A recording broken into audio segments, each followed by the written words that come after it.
Good afternoon, President Palmer. It's 1:30. We're going to let members of the public in. Great, thank you. Just give me a nod when you want me to start.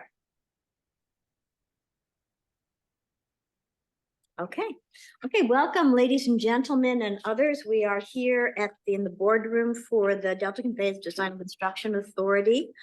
This is one of our regular board meetings. It is Thursday, April 18th, and it's 1:30 p.m. Okay, so starting up, we are going to start out with a roll call, please. Gladly. Good afternoon, board members. President Palmer. Here.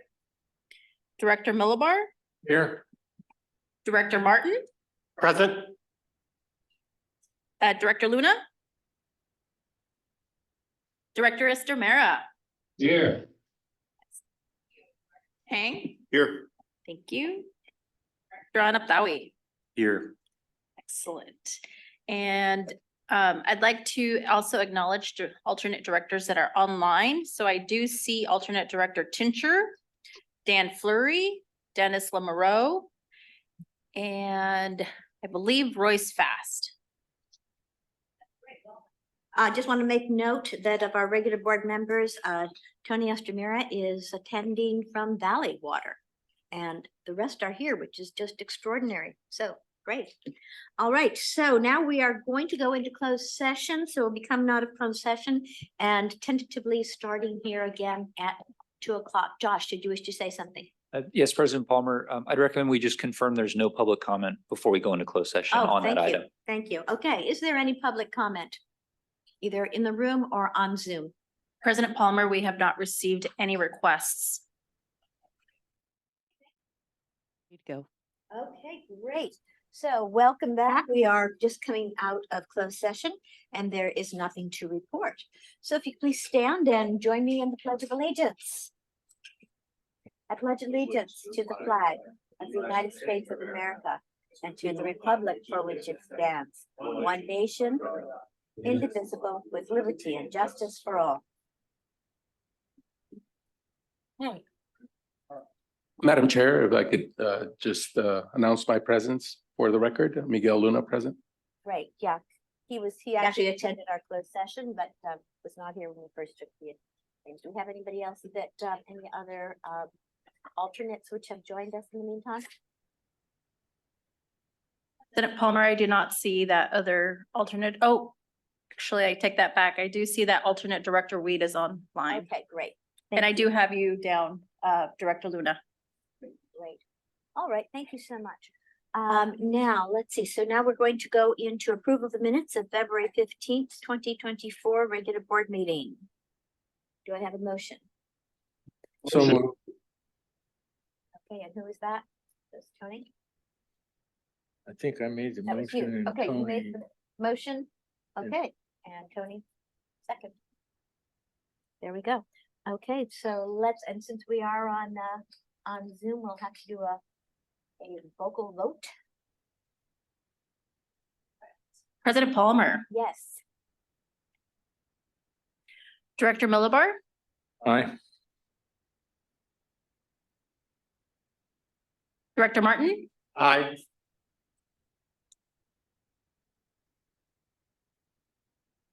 Director Luna, Present. Director Estamera, Aye.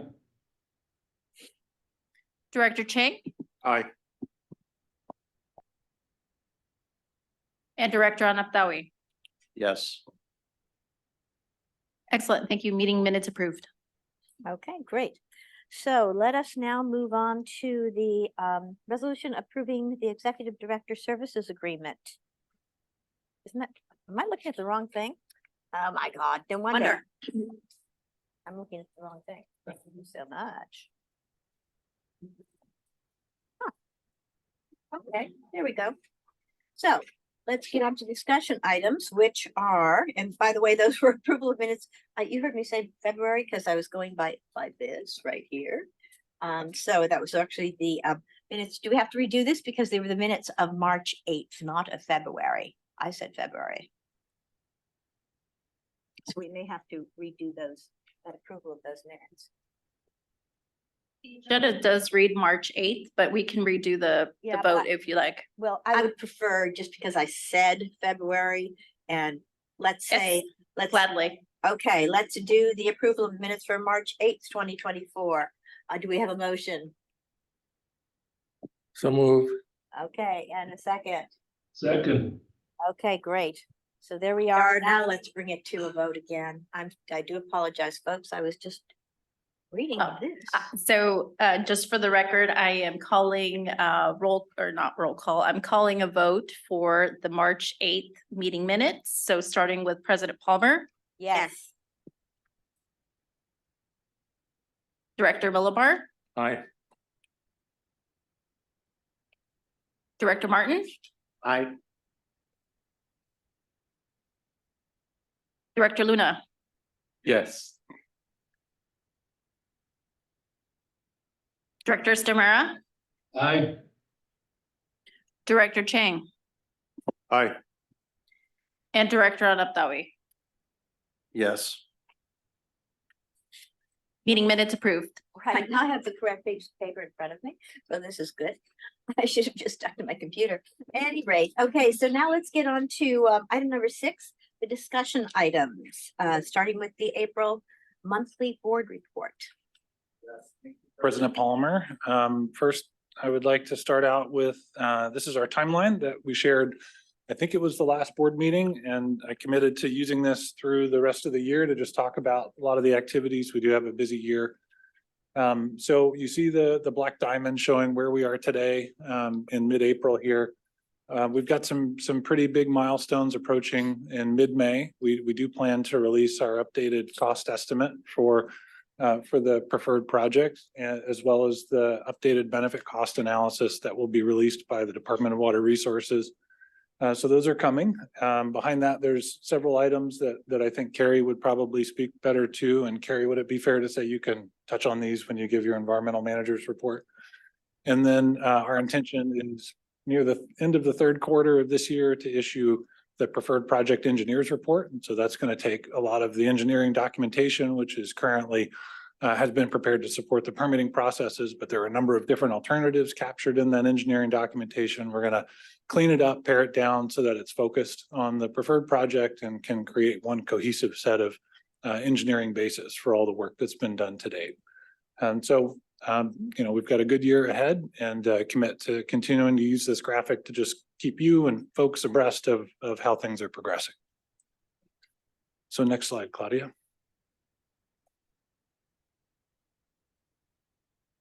So now we're going to shift into the monthly report. We'll start with work performed.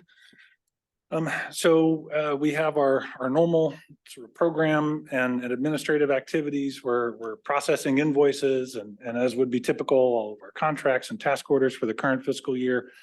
We've also kicked off the activities for next fiscal year, 24-25. I can't believe it's already partially 25, but we've kicked off those activities, so that starts with our budget development process, and we're going to talk quite a bit more in detail this afternoon at our first finance committee meeting. We'll get into this process in a bit more detail.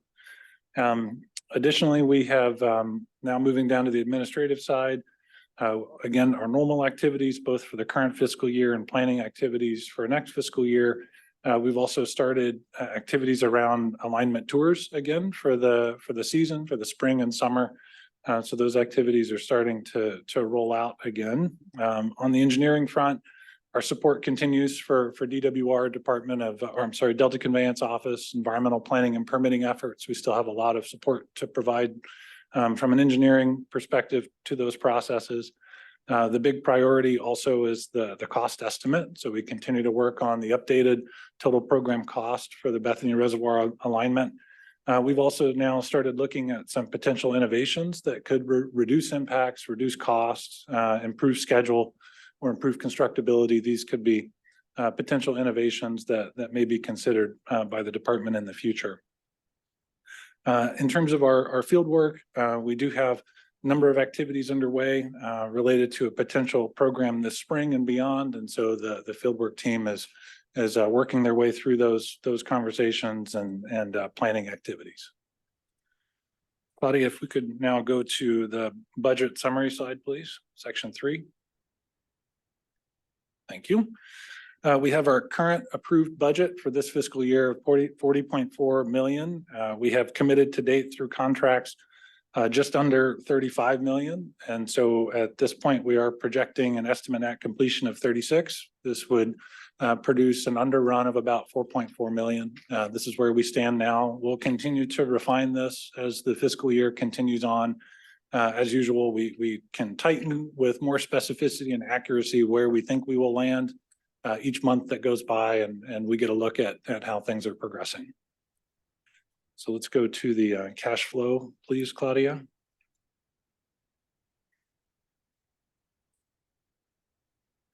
So this is our cash flow. The blue bars, you'll recall, represent the monthly planned expenditures. This was based on the baseline that we established at the beginning of the year in terms of activities and spend rates. The blue line that cuts across it is a cumulative version of that. So the blue bars are referencing the axis on the left.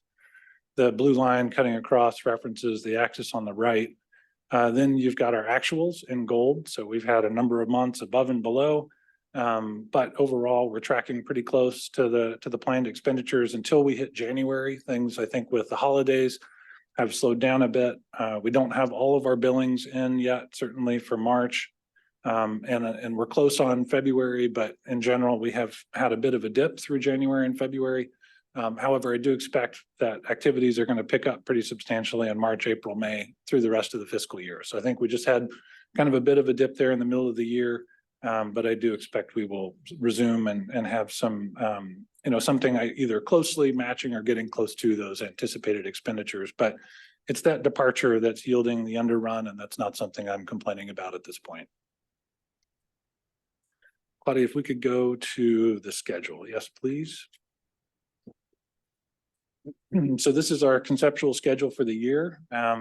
This just shows where we are, what we intended to do for the year, where we are on track, and where we might be behind. In general, you'll see the status icons on the right-hand side. A couple are flagged. One was the project definition reports. So these are really intended to augment the information that will be included in the preferred project engineers report. These take the specific features that would then be potentially further considered and provides a bit more specificity in terms of the engineering documentation, the design criteria and requirements. We thought about starting some of those this fiscal year, but as the year has unfolded, we decided it wasn't the right time to really initiate the major work on those. We have worked through an outline, and we're going to continue pushing on that. But again, looking at the sources of the underrun, that's a big one. We did have a couple of $1 million set aside for tackling these reports, which we did not initiate. And those are big contributors to the underrun that we're now looking at. If you'll recall, at the last board meeting, we also looked at down at the very bottom, the laboratory analysis and documentation task. That was another one that was pretty far behind just based on our qualitative assessment. I indicated at that time that I felt like we would be catching up pretty quickly, and that's what it looks like we are doing. We are on track to catch up. We're now roughly at 75% of where we think we should be, and I do expect to be fully caught up by the end of the fiscal year. So President Palmer, those are the items that I plan to hit in the monthly report, but would welcome any questions. Okay, do we have any questions from the board? No? Tony, did you have a question? No question. Thank you. Okay, great. Then do we have any public comment? President Palmer, we do not have any requests at this time. Okay, great. Then thank you very much. That was for information only. And so we can now move on to, which I love this part, the senior leadership spotlight. President Palmer, if I can just jump in and introduce Ty Robertson, I would like to. Ty is our new quality manager. We're extremely grateful and lucky to have Ty on the program. And I'm happy to introduce Ty to you all today, and I look forward to Ty's presentation.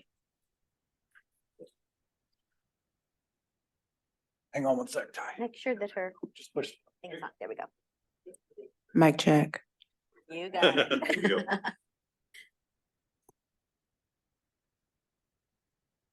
So my full name is Sheena. I do go by Ty, and I am born and raised in the Bronx, New York City. I have lived and worked all over the United States, lots of cities listed there. And I am grateful for the opportunity to enjoy living in Denver, Colorado with my husband and 2 bonus kids while working remotely on projects in multiple cities. I started my career in Los Angeles with the City of Los Angeles in their water and wastewater division. So I'm come full circle back to water resources. My family and I love to travel. We are raising worldly children and they love hotel stays. So we try to find one with a pool. And since our trip to Puerto Rico, they really like hot tubs. I don't know why we went to a hot place. They love hot tubs from there. I am also very interested and continue to mentor Black, Indigenous, and people of color. The students interested in STEM. I am a product of someone who reached out and mentored me and got me into engineering, and I continue to do the same to this day as a board member, chair of Math for Science Incorporated. I received my Bachelor of Science in Civil Engineering from Morgan State University, which is located in Baltimore.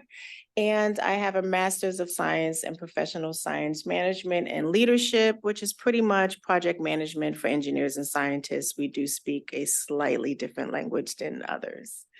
Next slide, please. So I did cover that I started my professional career with the city of LA.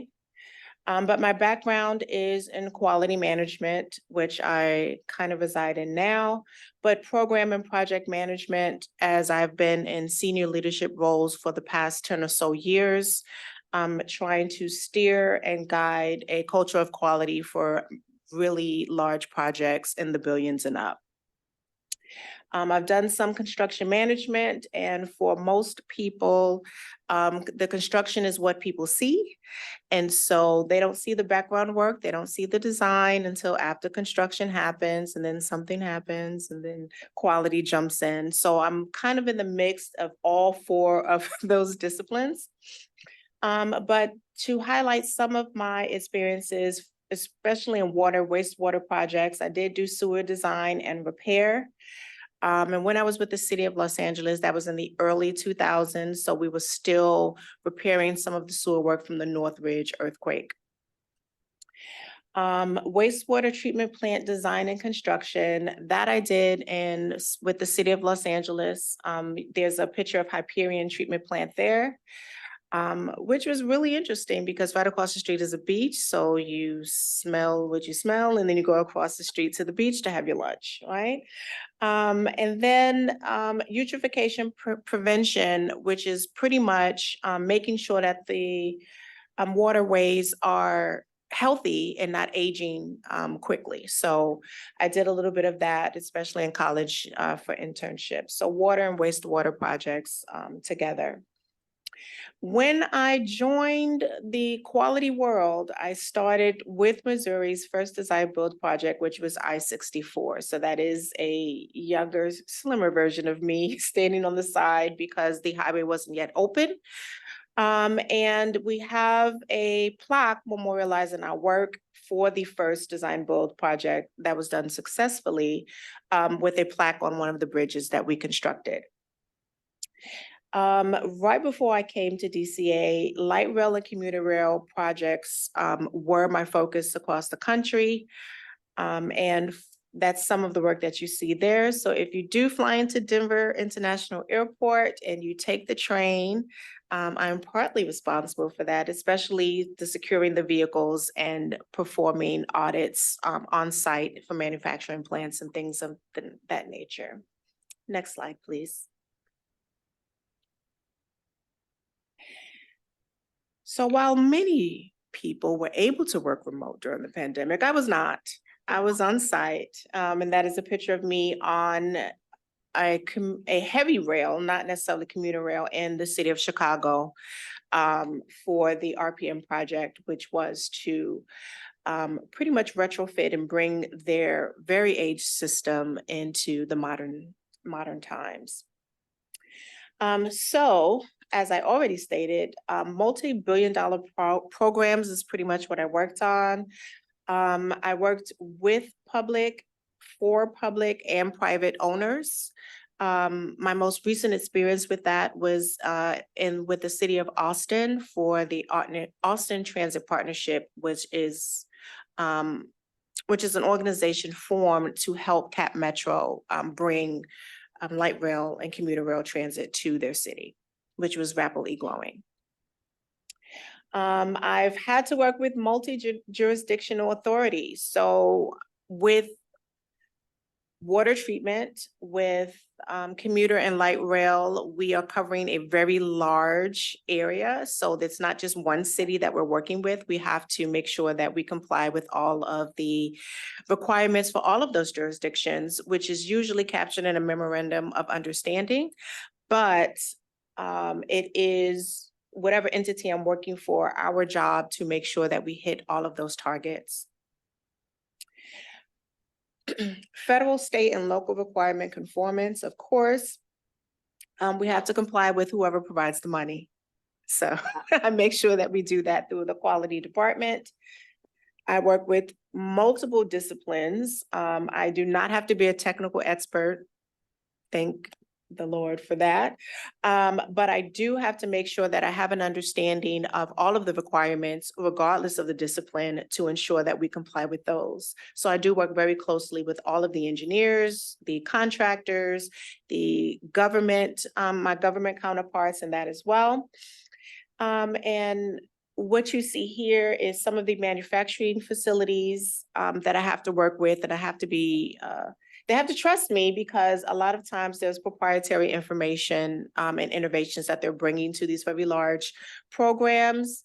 And so I have to go to the site to make sure that that happens. So the pictures that you see are one that is a historic building, and we had to, thank you so much, we had to move that building in order to preserve the history of it. You see how close it is to the line there. We also, that is precast concrete plant. Thank you so much. And a transit communications house that goes on the side as well. So I had to visit all of those places to make sure that they complied with what we had to do. And the picture on the bottom right is work that I did in Utah, Pioneer Crossing. That is the installation of a water main. And that is also the installation by remote control, a bridge that we were sliding into place. So I, as a quality manager and with a quality team, am there from the planning all the way through operations and maintenance, revenue service, and whatever the turnover requirements are. Next slide, please. In short, my role is to support the program, make sure that I perform or someone performs internal and external audits to make sure that we're compliant with our quality plan. The quality plan takes into account all of the inputs that you see there for planning and actually doing the work, and the outputs for measuring and monitoring. How do we know that we're actually complying and doing the things that we wanted to do? And then also improving. So continuous improvement is always a part of every successful program. And I work very closely with the team here to make sure that we do that. Next slide. So quality is built in. Quality is responsibility of each team member. And we drill into everyone that we want to do it right the first time. That's how you save money. And you make sure that everyone has the tools that they need to do it right the first time. Next slide. And these are all of the areas that the quality department functions in.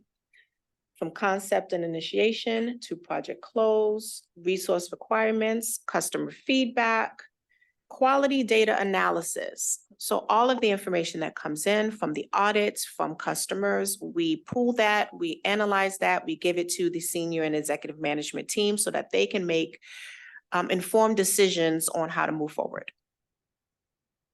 Next slide. Because if we don't, okay, there is a cost to poor quality, right? If quality is not reinforced at the start, it will be difficult to recover from it. So what the public sees, what a lot of people see is the iceberg at the top. But what I see and what the project and program team see is all of the things that are listed at the bottom.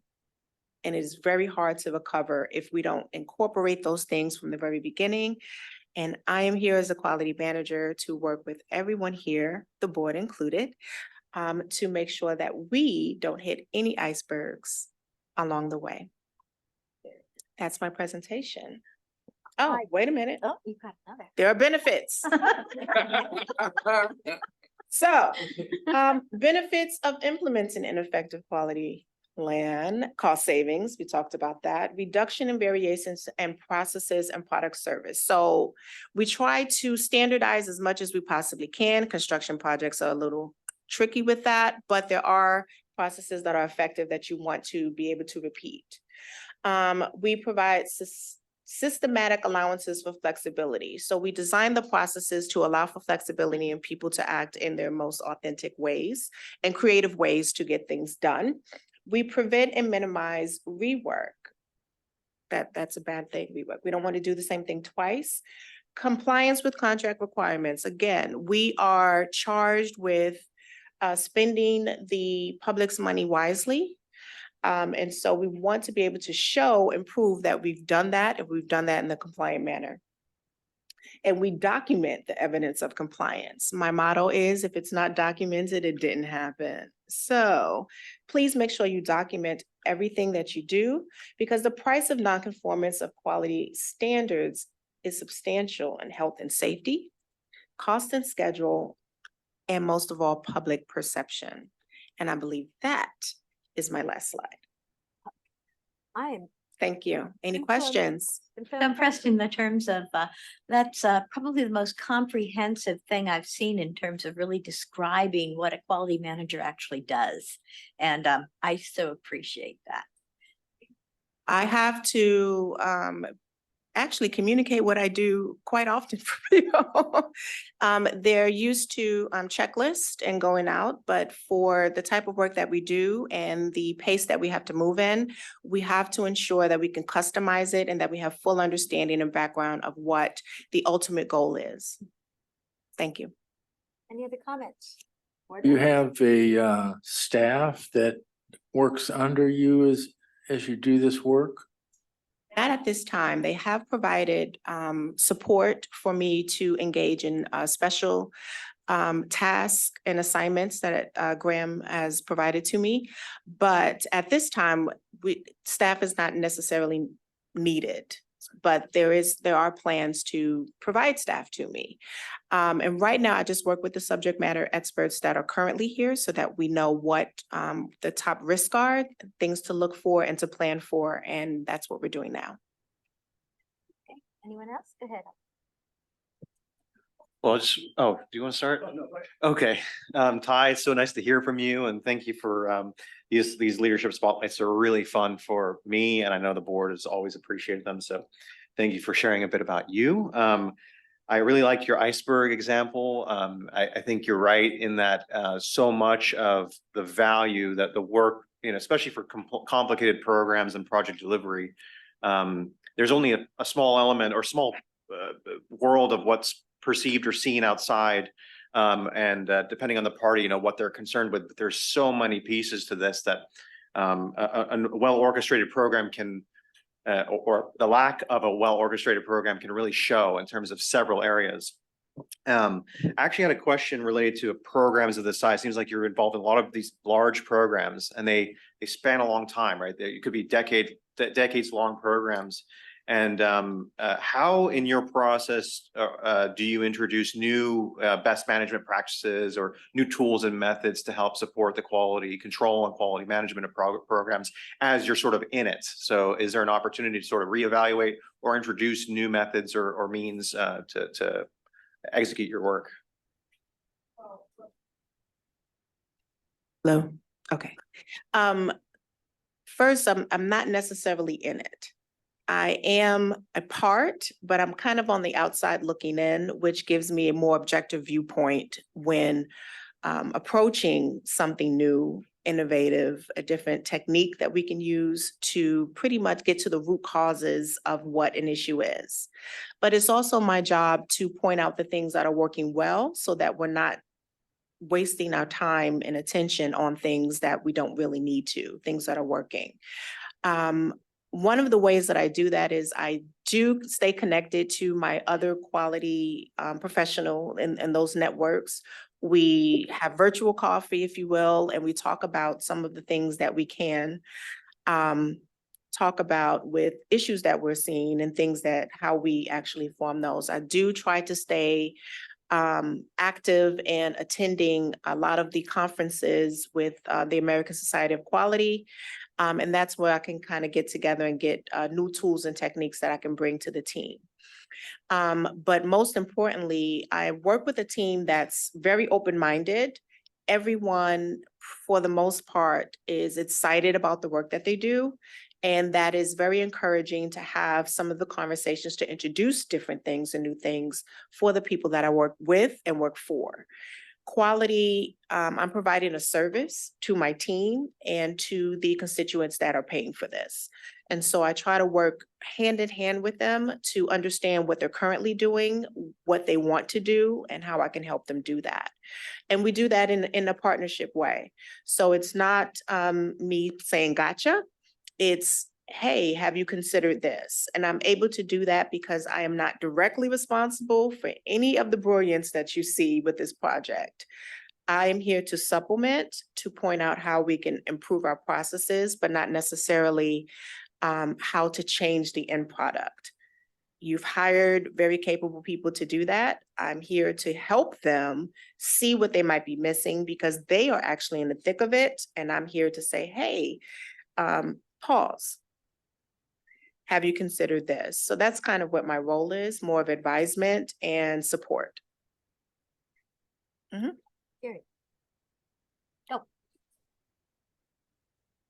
Thank you, President Palmer.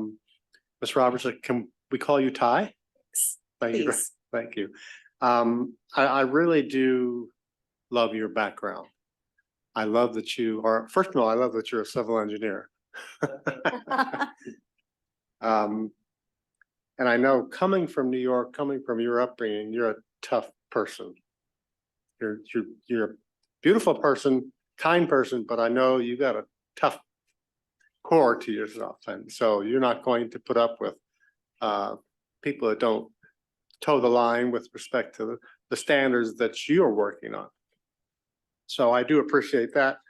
The variety of your background, coming from the ground up as a civil engineer, working in the city of Los Angeles, I think is gonna serve you very well. And I don't know if you mentioned it. How long have you been with the DCA project? Started in January. January, okay. So good. Well, I'm glad you're here. Because the other thing I do appreciate very much is the emphasis that the project puts on quality. I think it puts everyone on the team. Not that we don't have professionals who value quality, but I think it puts the whole team on notice that you're watching, you're helping, you're supporting, and that we value quality, which I think is a hugely important thing. So welcome aboard. And I will say that being a graduate of the University of Maryland, you went to Morgan State, same state, so I appreciate having you. Thank you very much, Ty. Ty, welcome to the DCA. Happy to have you. Maybe I'm the ignorant one on the board, so I'm going to ask the question. So, you know, and kind of thinking, I think I understand what your role is, but maybe you can help me understand, you know, through a couple of examples in your previous experience, which, you know, sounds like you have a wealth of, on how you're able to kind of help, you know, bring these projects that you were involved in, save them money, you know, save them time. Because I'm just trying to figure out in my mind, okay, it sounds like you said, you're a part of the process, but you're not driving the process. So I I'm just having a little hard time understanding exactly what that means. So what that means is there are subject matter experts who work on the projects. They bring a lot of times years of experience and processes that they've already used that may work for them in a particular setting. For each particular project, there are requirements that have to be met, but are not necessarily duplicative of past projects that they've worked on. One of the things that I do is I help them to evaluate and assess the processes that they currently have and that they're using for increased effectiveness and efficiencies. So as we continue to work on these projects, sticking within the budget is very important. So we want to make sure that we streamline the processes as much as possible while still meeting the requirement and the need of the subject matter experts. So that is part of my role. I also spearhead compliance for the project and meeting all of the requirements and ensuring that we document that we meet those requirements, and that we also have within those processes leniency or mechanisms for capturing non-compliances and making sure that those are done as well. So part of my job is to ensure that we don't have anything fall through the cracks, but I need everyone's participation in order to do that, including the people who are responsible for the work directly. So my job is to report to the executive team. Those are the folks who are the decision makers who can enforce the things that I would like to see. My job is to work with the direct line folks who are directly responsible for the work to make sure that they have what they need. I also communicate some of the things that they may not be comfortable with communicating to the senior management team and executive management team. This is what they need. Or I can make recommendations to say, this is what you need. You have this particular team. I also track performance. And with the audit reports, the quality control checks, the quality assurance checks, the vendor checks, the manufacturing checks, my team and I do all of that. We just provide information for the teams to make the best decisions that they can. And in an unfortunate situation, my reports are usually the ones that they use in court. So I also do that. Go ahead. President Palmer, if I could just add a couple of specific examples, Director Chang. So Ty has come on board, owns the quality management plan, has immediately started going through with various discipline teams to evaluate how they've been performing in compliance with that quality management plan. We've also been working now to stand up really a special project that I think Ty was alluding to, but really focusing now while we have the time to look at our internal processes and really verify that we are, sort of at the top of the industry standard, but performing it in as efficient way as possible. So looking really at all the systems and processes that we have stood up already and that we are building upon to make sure that the foundation is what it should be, so that we have something really solid to build on going forward. And so Ty is also leading that with her background, you can tell that she's really an excellent candidate for that. Okay. Did you have anything? Well, I'm also really appreciate your background and your approach because I think it's very constructive. And I think that no matter how much experience the various disciplines have, having somebody analyze what they're doing and making suggestions to them that could improve the process and help lower costs and stay within the budget and all that, that oversight is very important on a very large project, as you well know.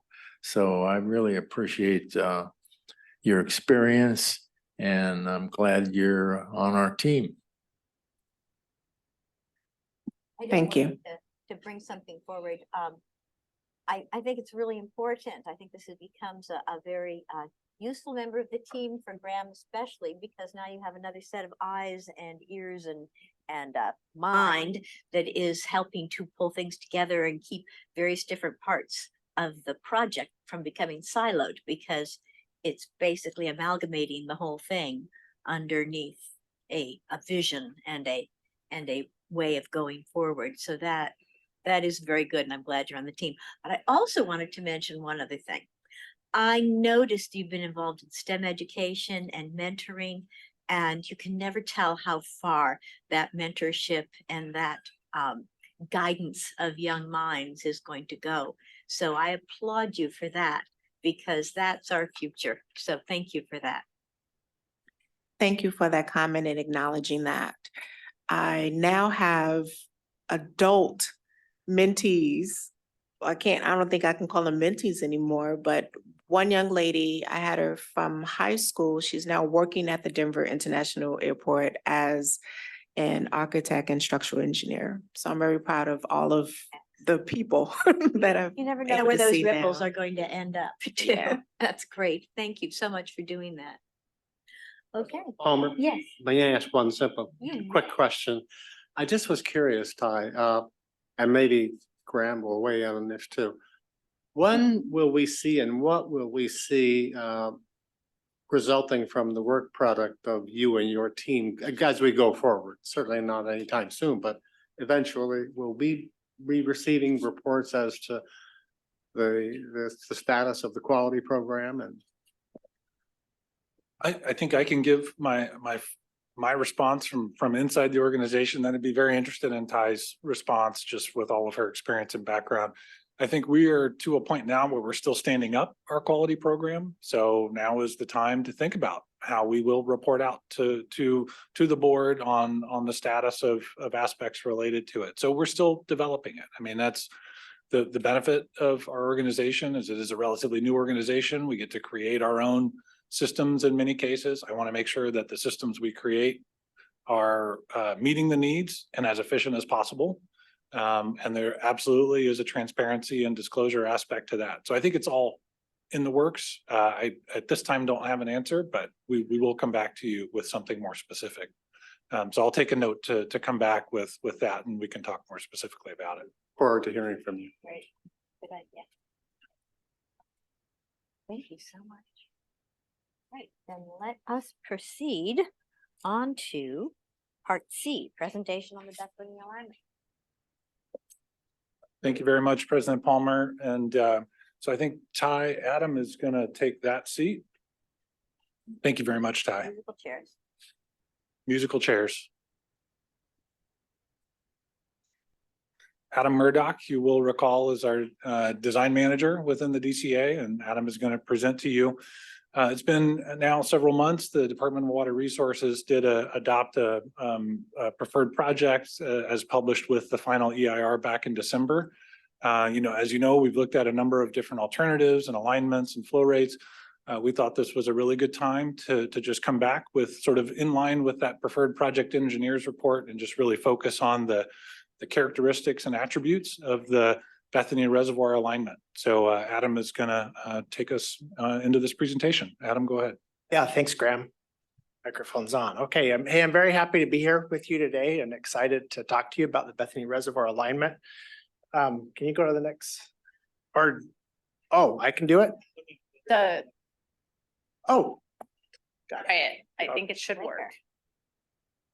There we go. Perfect. Okay, thank you. So I'd like to start today talking about the Bethany Reservoir alignment with just a high-level overview of what is the project that was approved by the Department of Water Resources in the final EIR back in December. And so as you can see on the map here, the Bethany Reservoir alignment provides a connection between the North Delta intakes and the Bethany Reservoir. By the numbers, the project includes 2 new intakes up on the Sacramento River. They each have a capacity of 3,000 cubic feet per second for a total system capacity of 6,000 cubic feet per second. Those intakes are shown on the map there with the 2 blue dots in the north. The kind of faint yellow dashed line that you see there between the colored dots, that represents the 45-mile-long tunnel that's below ground. It's approximately 140 to 170 feet below ground. 36-foot inside diameter tunnel that is constructed with precast concrete tunnel liner segments that are 18 inches thick. At the south end of the delta is the Bethany pumping plant, which provides a direct connection to the Bethany Reservoir, which then delivers to the California Aqueduct.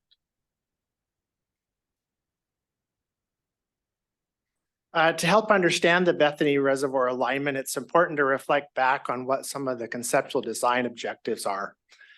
At DWR's request, DCA set out to develop conceptual design alternatives that would protect the state water project against future water supply losses caused by climate change, sea level rise, and earthquakes. It was important that the conceptual design objectives minimized effects of the project on Delta communities and the environmental and cultural resources. It was also important that it reflect community input through platforms such as the Stakeholder Engagement Committee and committee meetings. And we specifically placed an emphasis on the siting of facilities, better understanding the potential traffic and waterway effects within the Delta, reducing construction-related effects, and also minimizing land disturbance and wildlife habitat and communities within the Delta. And then lastly, just that as we went through the conceptual design, we really wanted to focus on engagement and transparency throughout the conceptual design process. So in developing the Bethany Reservoir alignment, one of the primary components of the conceptual design was selecting the tunnel alignment and determining the location of facilities. This started with performing a series of siting studies to determine where the facilities should be located and develop the initial alignment. Launch shafts needed to be strategically located in areas that could handle the construction loads and traffic, such that we could minimize disturbance in the heart of the Delta. The Bethany Reservoir alignment makes use of longer tunnel drives, which resulted in us being able to have only 2 launch shafts that are shown there for the tunnel boring machines. Then also important to point out that maintenance shafts would needed to be located accessible to major highways and also away from sensitive habitat. So if you look at the map that's shown on the screen there, the blue line represents the alignment of the tunnel. You can see the 2 launch shafts. The one in the north is located next to I-5 at what we call the Twin Cities complex. There's a launch shaft down on Lower Roberts Island near the Port of Stockton, in which tunnels will head in both north and south out of these launch shafts. And then the project also includes surface facilities such as the intakes in the north and the pumping plant and discharge structure to Bethany Reservoir in the south. The project includes state-of-the-art intakes, which use cylindrical rotating T-screens. If you haven't seen the T-screens before, there's a photo in the lower right corner of the slide there that shows these cylindrical screens. They have improved performance, including reduced approach velocities that help protect fish. And they also reduce the potential for clogging and maintenance. In addition, these T-screens are shorter in length. And so it allowed us to reduce the on-bank structure length of the intake structure along the Sacramento River, as well as reduce the overall footprint of the intake structure. We also refined the construction plan to minimize the impacts of pile driving, reduce noise, and shorten the construction schedule.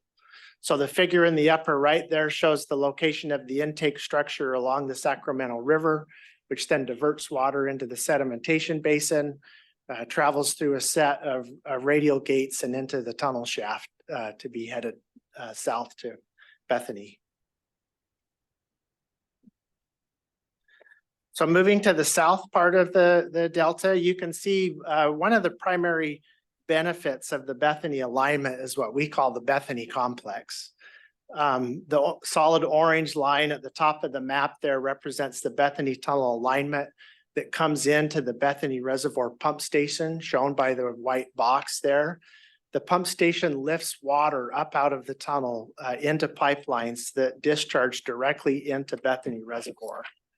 And so this direct connection to Bethany Reservoir and the California Aqueduct greatly increases the redundancy and the overall resiliency of the state water project. Also like to point out that the pumping plant where it's located is on much higher ground. So this reduces the risk of flooding. And it's also located in better soil conditions for construction. So as you've probably noticed, this Bethany complex eliminates the southern forebay facilities, which also further reduce the terrestrial, aquatic, and cultural impacts. It also avoided some of the significant subsurface ground improvements that were associated with the southern forebay facilities.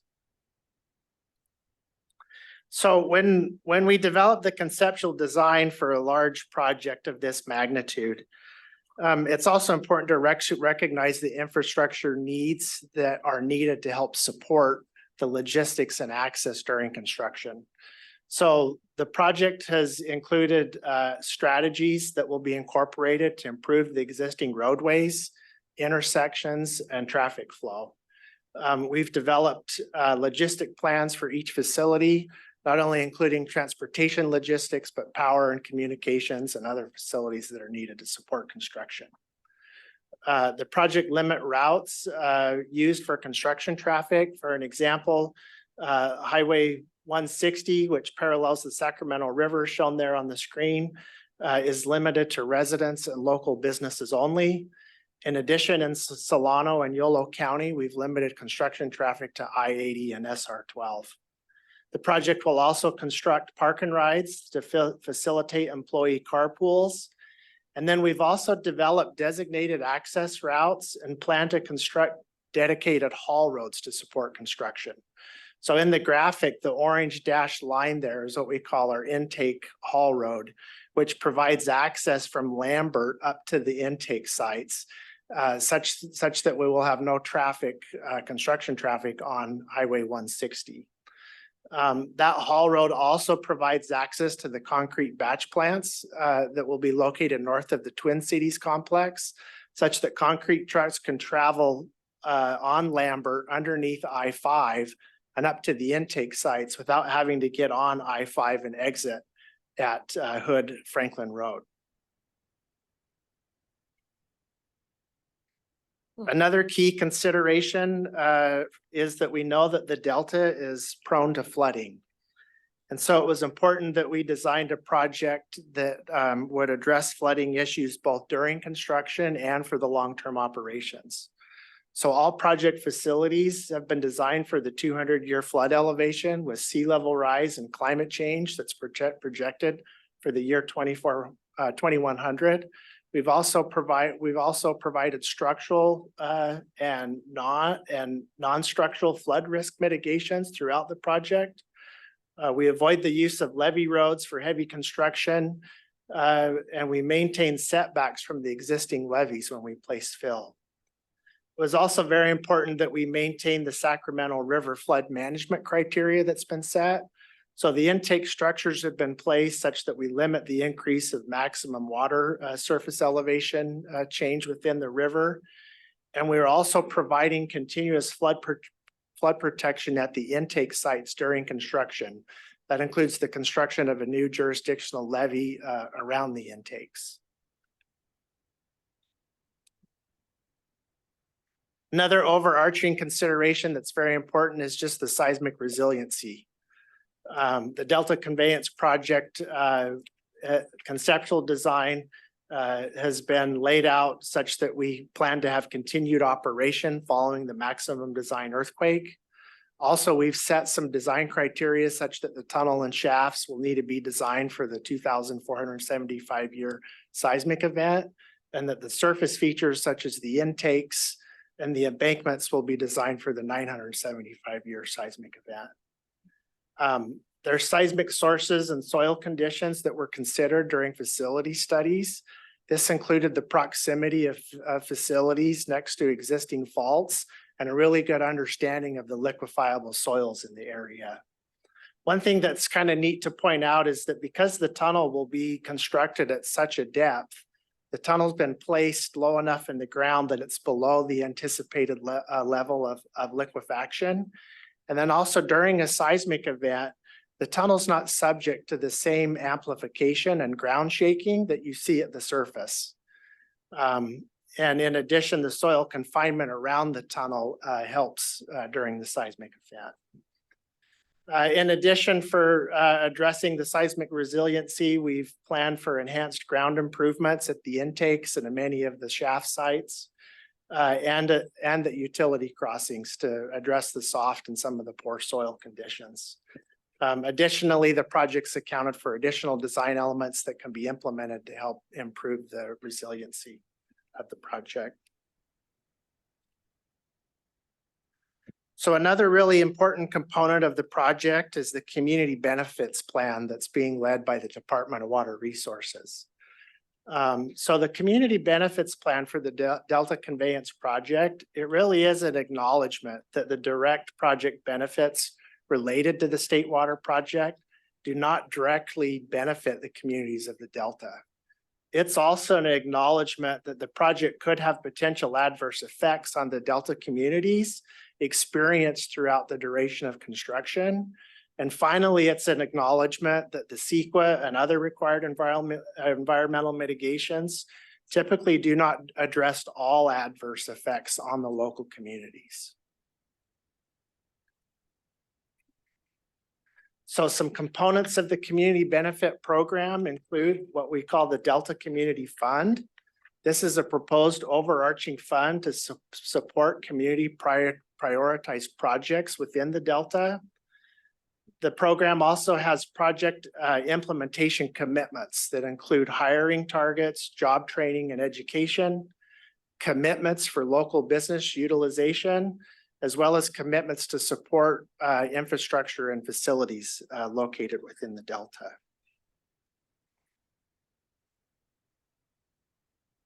So hopefully with this presentation, you can see that the Bethany Reservoir alignment represents a very different project.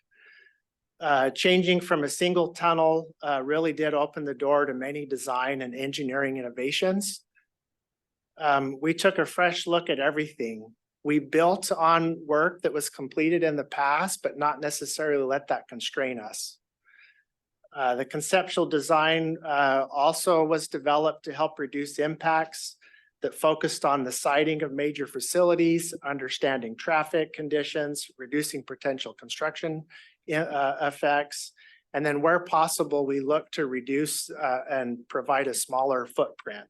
Considered ways to minimize noise, traffic, power, boating and waterway effects, and land disturbances.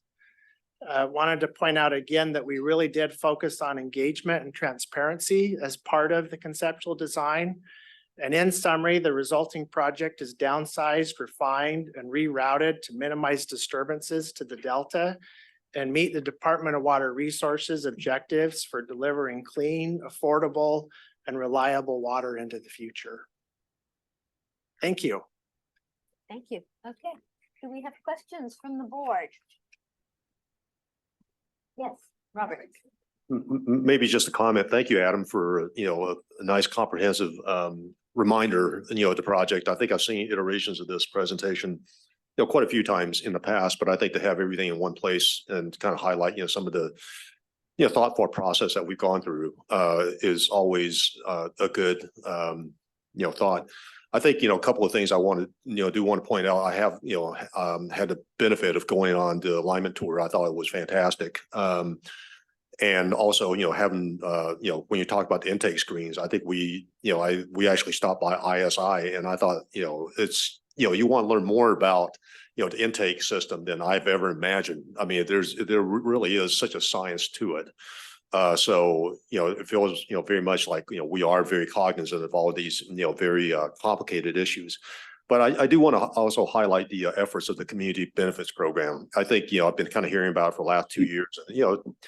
As an engineer, it's kind of like, show me, okay, what the benefits are, or, why are we doing this? But I think over time, I've become a strong advocate, for that and understood, why we're doing it, just to buy some goodwill and, kind of minimize the impacts I think we're doing to the community. So anyways, just thank you for the presentation. Yeah, thank you. I agree. I've worked on lots of heavy civil infrastructure projects and ones that have programs like the community benefits program seem to go a lot better, and they're very well appreciated by the local community. Yes, buddy.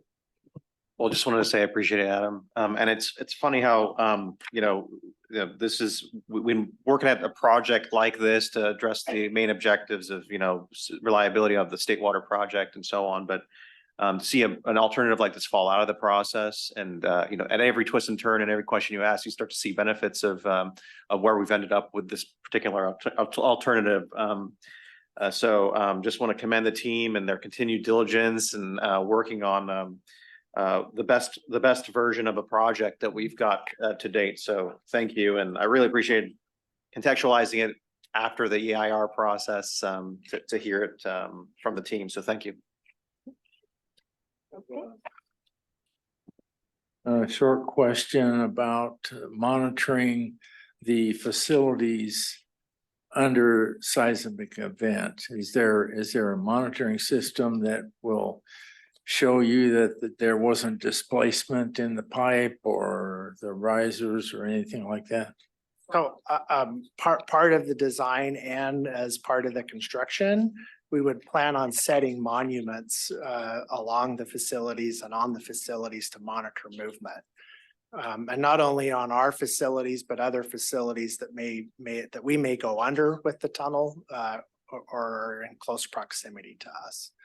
So yeah, so it'll be very important to monitor any movement and post-seismic earthquake events. Of course, there would be a course of action that would take place just to ensure the integrity of the facilities so that they can maintain an operation. Anyone else? Just go ahead. Thank you, President Palmer. Thank you, Adam, for your presentation. Excellent. I'm looking at the seismic resiliency page, and I do appreciate that you address this topic specifically because there's probably a lot of public misunderstanding about how safe the tunnel will be during an earthquake. So, but you do talk about liquefaction and reduced amplification of ground motion and soil confinement. But in the adjoining picture, you show a picture with a rather significant ground displacement. So is that covered in the last bullet where you say additional design elements can be included to manage fault crossings if necessary? I would say yes, it is. And so when we eventually get into the design, we will have strength design requirements for a lot of the facilities. And so if we know that we're within proximity to a fault or where we're going to experience increased ground shaking, then we will design elements into the project that help resist those type of seismic forces. The photo that's there, it was the closest thing we could find to what looked like a fault. It's actually the top of just some permanent ground deformation. But it really does help people to understand that when we have ground movement, during a seismic event, those are things that have to be considered and have to be addressed. So Thank you. I hope that answered what Yes. you were asking. Yes. Okay. Now, Tony, I don't want to leave you out. Do you have anything? Nope. Okay. I just wanted to commend you on something because on your slide where you say why community benefits, and I think it is important for us to be really honest about the fact that yes, there are going to be some adverse effects that people who are right in the area are going to be experiencing. And I know I was quite impressed with some of the work that you folks have done in terms of looking at traffic impacts and whether it was the A through E, I think it was, that you had in terms of relative traffic impacts. I mean, that was really impressive work on that one. And so, we got to realize there will be impacts and we have to do our very best to mitigate them as much as possible. So the community benefits and also the work you're doing to minimize some of the issues that do come up is incredibly commendable. And I think transparency that has been put forward with the work is truly important. So thank you for that. Okay, anything else? No? Okay, do we have any public comment on this one? President Palmer, we do. I believe OSHA Reserve, who is here in the room, would like to provide public comment. Okay, Good afternoon. make sure that's on. Thank you. Is her mic on? Yeah. Oh, it is. Okay, good. It's on now. Okay. I'm not sure it is, but that's okay. I'm a loud person, as you might know. Got it. I'll restart it. How about that? Ready? Okay. Good afternoon. Thanks for taking public comment.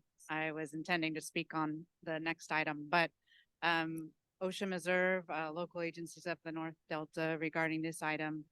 And I think you're aware, but I think it's just important after hearing this presentation for the record that every single component of this project is on top of somebody's land, somebody's farm, somebody's home in some cases, or right next to it. A lot of family history, community history, Native American history, a lot of digging going on here, agriculture and community. So as you've emphasized and acknowledged, none of these local people will receive any benefit from this project. It provides no water supplies for local area. And it's not just construction, it's the long-term implications of taking a third or a half of the river at low flow periods, you know, and what that does to the Delta and what we would say creates a permanent drought condition. So your board and your agencies are outside our area, and it's for the benefit potentially, if you can afford it, of those areas, not ours. And with respect to the engagement committee, I think it's important to note as well that it only took comment and input on items that it selected that our communities could comment on. We were not allowed to have input on what the alternative was or any of the main components of this project, as you are mostly aware.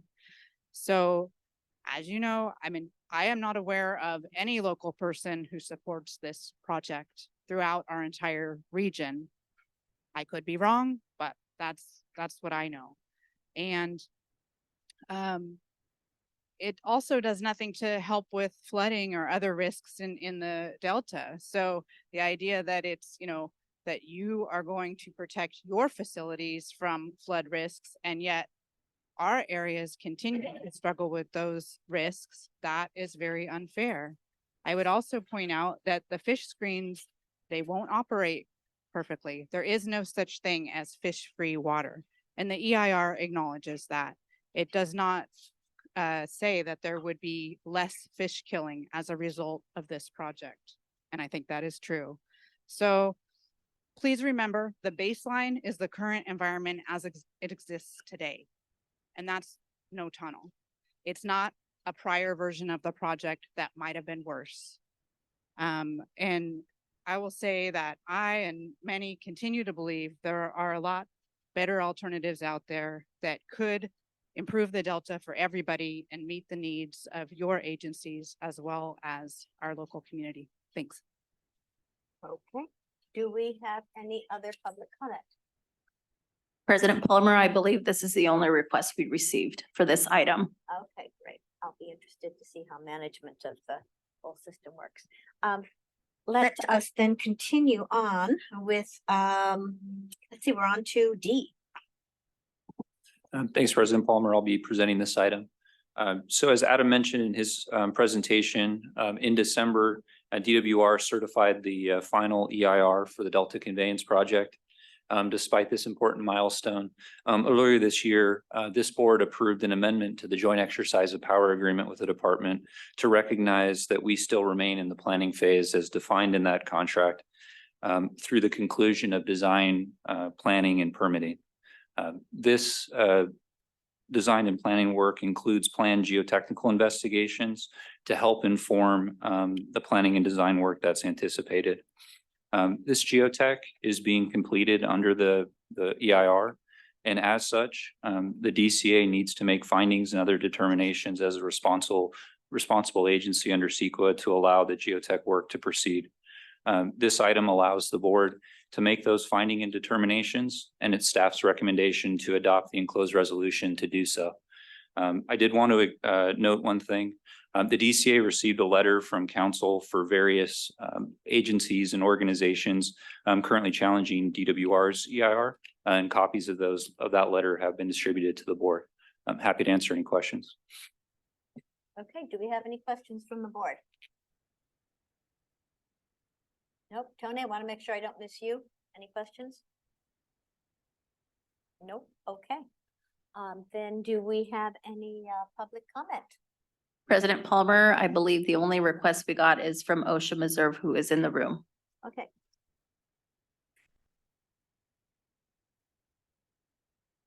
Welcome back. But it just speed up here, right?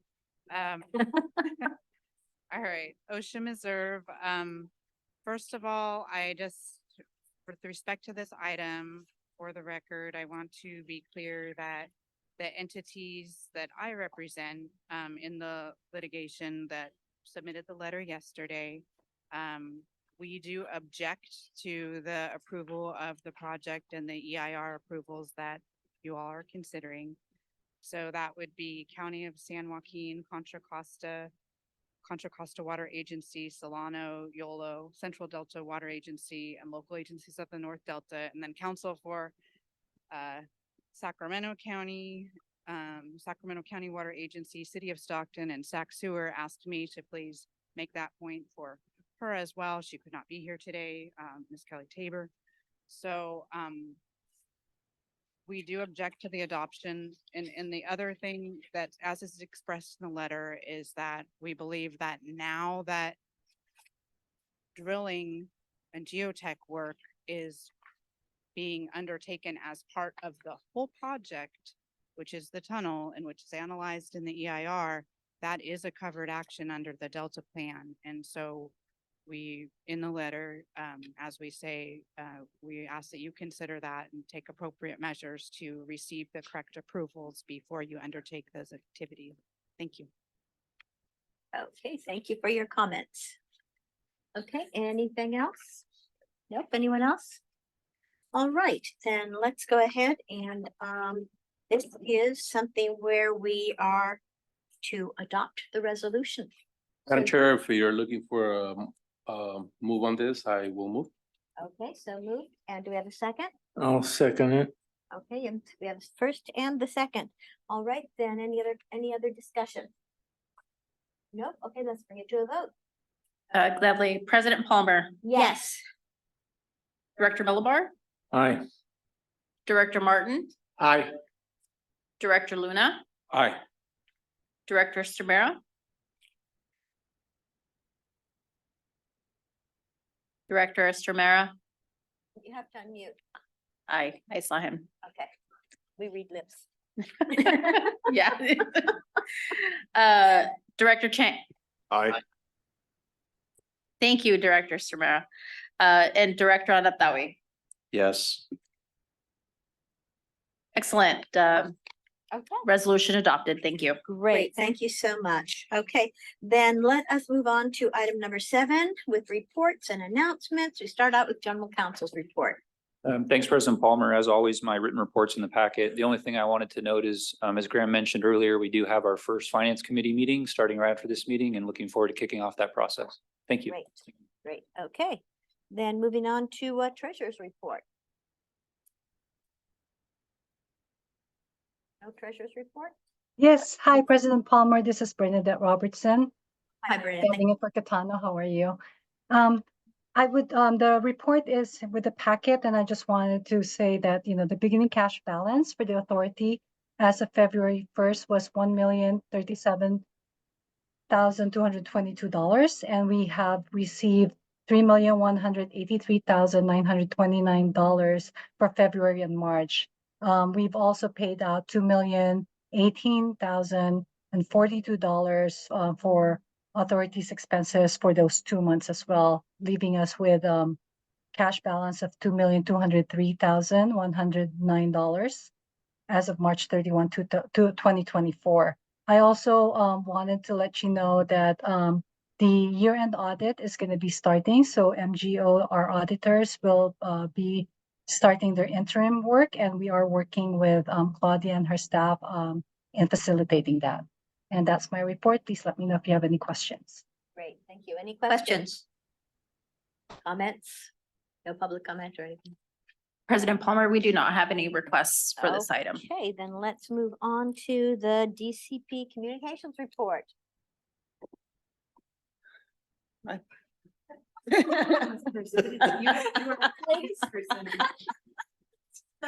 Are we swapping roles here or what?